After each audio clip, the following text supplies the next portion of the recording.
মহযুঁজ নহলেও আহতগুৰিত ম্লান পৰা নাই ভোগালীৰ আনন্দ। আহতগুৰিত অনুষ্ঠিত হৈছে ভোগালী উৎসৱ।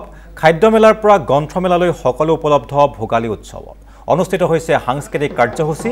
আহতগুৰিত উপস্থিত হৈ স্মৃতি ৰোমন্থন মন্ত্ৰী পীযুষ হাজৰিকা।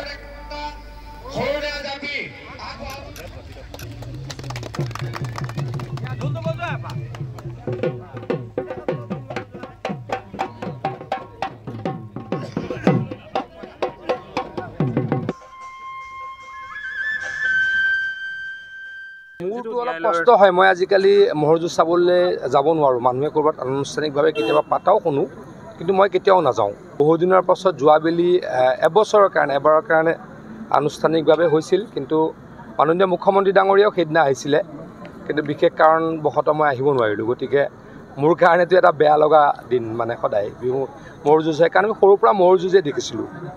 আমাৰ ফূৰ্তিৰ উৎস আছিলে এই মহৰযুঁজ, আৰু ইয়াতে জন্ম হৈছোঁ, ইয়াতে ডাঙৰ হৈছোঁ। মহৰযুঁজটো আমাৰ কাৰণে এটা এৰাব নোৱাৰা ইম'চনেল বস্তু আছিলে, কিন্তু ন্যায়ালয়ে বাধা দিয়ে। গতিকে আমি কিছু ক্ষেত্ৰত ন্যায়ালয়ৰ কথাটো মানিব লাগিব, কিন্তু মই আগতেও কৈছোঁ যে মানুহৰ আৱেগ অনুভূতিক আমি আঘাত কৰিব নোৱাৰোঁ। গতিকে ন্যায়ালয়ে বাধা দিছে কাৰণে আমি মহৰযুঁজ নকৰোঁ, কিন্তু মই তথাপিতো মহৰযুঁজ হ'ব লাগে বুলি সদায় বিচাৰিম।